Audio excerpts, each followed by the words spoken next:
Allez, on va essayer de voir ensemble l'épure de distribution modifiée. On a vu préalablement l'épure de distribution théorique, où chaque temps faisait strictement 180 degrés, donc les quatre temps, admission, compression, combustion, détente, échappement, qui faisaient chacun 180 degrés, soit 720, donc deux tours de moteur. Ici, on va voir du coup le cycle, l'épure de distribution qui a été modifiée.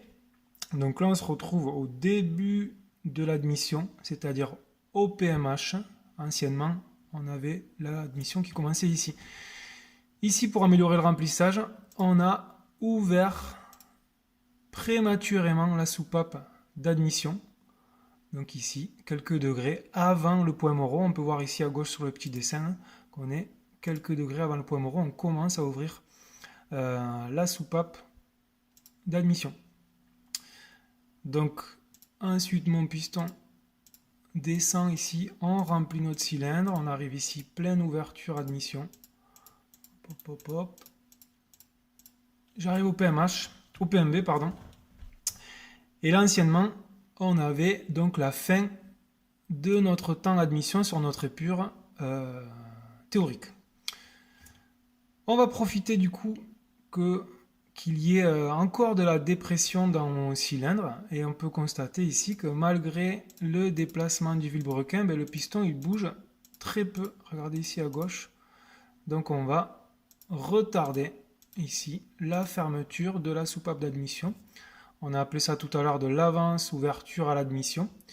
Ici on va appeler ça du retard fermeture admission. Du coup, notre temps d'admission qui durait préalablement 180 degrés, et bien ici, il va durer 180 degrés plus la valeur d'avance ouverture à l'admission, quelques degrés, 5 ou 10 degrés pour notre cas ici, auquel on va rajouter également le retard fermeture à l'admission qui là est un peu plus conséquent, on va dire à 25 ou 30 degrés. Donc cette valeur ici qu'on a rajoutée à l'admission, c'est une valeur angulaire qu'on a pris par contre sur le temps suivant qui est la compression. Donc c'est pas très grave parce que comme on venait de le voir, le piston il s'est très peu déplacé pendant ce temps-là. D'accord.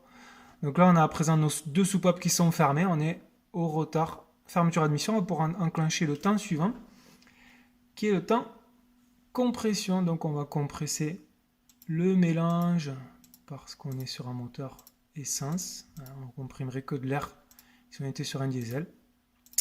Mon piston monte, on comprime, et là on arrive quelques degrés avant le point mort haut. Anciennement sur le cycle théorique, on faisait l'étincelle strictement au point mort haut. Ici, pour prendre en compte le délai de combustion, on a mis de l'avance à l'allumage. Une dizaine de degrés en statique, cette avance à l'allumage qui peut varier en fonction du régime moteur et de la dépression collecteur. On peut avoir beaucoup plus d'avance ou un petit peu moins d'avance en fonction des conditions dans lesquelles se trouve le moteur.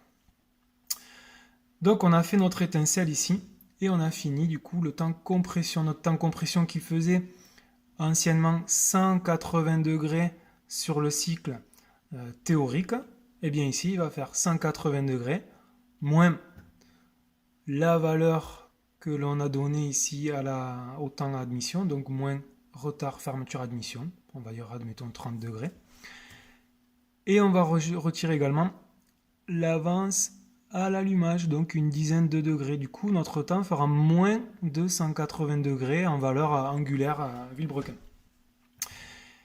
Donc on vient de faire l'étincelle, ce qui fait que l'on n'est plus en compression, on amorce ici la combustion détente, il y a écrit détente sur notre exemple, mais ça s'appelle bien la combustion détente. Petite remarque, si l'on était sur un moteur diesel, on aurait ici à la place de avance à l'allumage, avance à l'injection.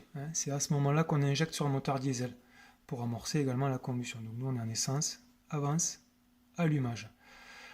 On passe du coup dans le temps suivant qui est la combustion détente qui commençait anciennement sur le cycle théorique au point mort haut. là, elle va commencer quelques degrés plus tôt, hein, pour prendre en compte du coup le délai de combustion. Donc mon piston descend, hein, on récupère donc cette énergie due à la combustion qui va pousser le piston vers en bas. Et ici, on n'est pas encore au point mort bas, hein, toujours pareil, on allait avant jusqu'au point mort bas dans le cycle théorique. Là, quelques degrés avant, hein, mon piston est déjà en bas. On a fait le travail, on a poussé le piston jusqu'en bas, donc ça ne sert à rien de continuer. On va pouvoir commencer à ouvrir, on va mettre comme on l'a fait tout à l'heure pour l'admission, pour la soupape d'admission. On va commencer à ouvrir la soupape d'échappement et on va nommer avance, ouverture, échappement. Hop, mon piston du coup descend et là il va remonter, on va être en pleine ouverture échappement ici. On chasse les gaz d'échappement, hop, et on arrive ici au point mort haut. On peut voir un petit peu avant le point mort haut qu'on a notre soupape d'admission qui commence à s'ouvrir, hein. On arrive à la fin d'un cycle, mais également au début du prochain cycle, hein. On a les 4 temps qui se suivent et se répètent indéfiniment jusqu'à qu'on coupe le contact. Donc là, hop, on est au PMH et on voit également qu'on a du retard à la fermeture de l'échappement. Donc notre temps d'échappement dure ici 180 degrés plus la valeur de l'avance ouverture échappement plus le retard fermeture échappement. J'ai oublié de le préciser tout à l'heure, le temps combustion détente, lui il faisait 180 degrés plus l'avance à l'allumage moins, par contre ici, moins l'avance ouverture échappement. On constate également ici au PMH qu'on a les deux soupapes ouvertes, c'est ce que l'on appelle la balance, hein, qui nous servira pour régler le jeu aux soupapes du cylindre opposé avec la méthode de réglage des soupapes en balance. Et on peut voir également la valeur angulaire ici, de l'avance ouverture admission jusqu'au retard fermeture échappement, la valeur angulaire de la balance, quelques degrés. Voilà, j'espère que j'étais suffisamment clair dans les explications. À bientôt.